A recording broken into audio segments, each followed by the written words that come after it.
A very warm welcome. You're watching One India, and I'm Anubhuti Gaur, and I'm joined by my colleague Deepavali Hazra. And in this episode of News Audit, we will discuss that how Pakistan will continue to stay on the FATF's grey list. Now, as we know that earlier Pakistan had been warned by the FATF to take certain measures to curb terror funding, and in this as we know that right now the plenary session of FATF is underway, and yesterday a subgroup of FATF had recommended that Pakistan must stay on the grey list for failing to take appropriate actions to curb terror funding. As we know that Pakistan needed three countries' support to escape the blacklist, while to get itself removed from the grey list, Pakistan only needed the support of 12 countries, which it failed to do so, and therefore Pakistan will continue to stay on the grey list. So now we will analyze that what does it mean. So Deepavali, what do you think really means that now Pakistan will continue to remain on the grey list? So, Anubhuti, Pakistan, of course, you see its economy is crumbling and it continues to be on the grey list. Obviously, there's a slight relief that it hasn't been pushed into the blacklist because it has the support of two Islamic countries, that is Turkey and Malaysia.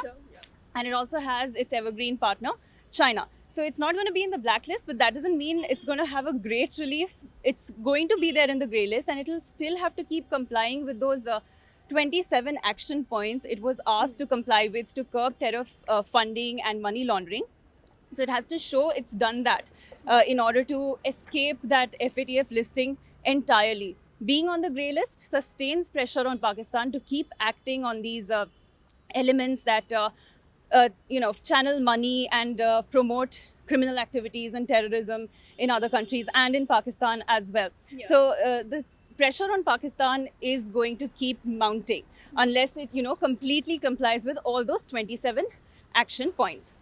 Now, this also means, Pakistan has to act recently before this meeting in Paris. What Pakistan did was it jailed Hafiz Saeed. Now, Hafiz Saeed has been in and out of, he's been under house arrest at times. So mostly his jailing has been an eyewash so far.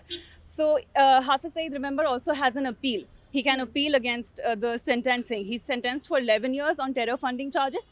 He can still appeal and he can probably get out of this. So Pakistan needs to prove its intent. Rather than just this court sentencing, it needs to actually put Hafiz Saeed in jail and keep him there. And also, I would like to add, Hafiz Saeed's jailing doesn't really mean anything. And this is the diplomatic track India's going to take. India's going to say that Hafiz Saeed already has an entrenched Lashkar-e-Toiba network. That's already there. It's an established network and money can keep getting funneled through it. So Hafiz Saeed being behind bars doesn't really mean anything. And apart from Hafiz Saeed, there are several other terror masterminds in Pakistan, on Pakistani soil. For example, Masood Azhar, who planned the 2001 parliamentary attacks in India. Yeah. So as we see that Pakistan had been pushing to get itself out of the grey list, as we see that if by chance Pakistan would have been put on the blacklist, then it would have meant that its economy would have crumbled entirely. All the kind of economic reforms that the country is now trying to take wouldn't have been really possible if it would have been put under the blacklist. But as we see that in a way that only two countries have backed it, of course we know its all-time ally China will definitely back Pakistan, so that support is always there. So we see that it's only Malaysia and Turkey that have always, voiced their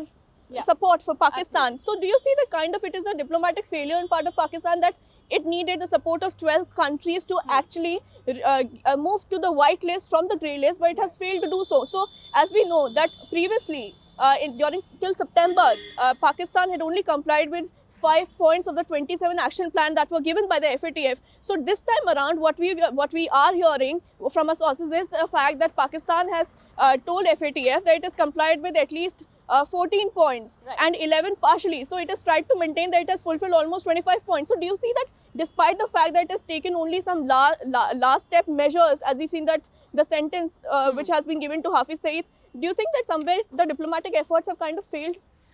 See, the diplomatic efforts we can't say has entirely failed because in this a review meeting just before this session in Paris is going to begin, Pakistan managed to get support from countries like US, UK, France, Germany, I believe there was Japan, New Zealand and Australia.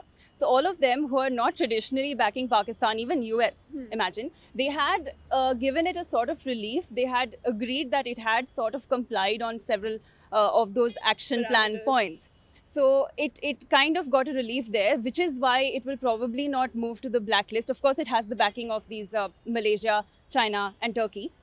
But it did get a sort of breather from these Western countries in the last meeting. Also, we have to see that, in these kind of relations, international relations, interests really matter. Although India has been on a diplomatic it's launched diplomatic efforts to kind of corner Pakistan. But over here, we have to see what US's interests are. And US is a big, a big fish everywhere. In any international grouping, what US thinks matters. Yeah. Now, US interests matter. What Pakistan has been able to do is it has been able to de-escalate the. It had some role, it had some role in de-escalating the tensions between Iran and US, like we saw previously after the assassination of the Iranian commander Soleimani. And besides that, US also needs Pakistan because it had some influence on Taliban. US is trying to move out of Afghanistan, so it's trying to negotiate with the Taliban. Pakistan has some influence on the Taliban. So that's where US interests lie. It needs Pakistan at this point. So now all eyes are on Friday because the final decision of the FATF will be taken on Friday. This is the decision, this is the recommendation that has been made by one of the subgroups of the FATF. So now all eyes are on Friday. What decision is finally taken by the FATF? Of course, since the subgroup has already recommended that the Pakistan should continue to stay on the grey list, most probably Pakistan will continue to stay on the grey list only now that it has backing of 3 countries. It will not move to the blacklist. So, and it will be interesting to see that what kind of warning that comes along with this decision that is made on Friday. That's all in this episode of News Audit. Keep watching us and stay tuned.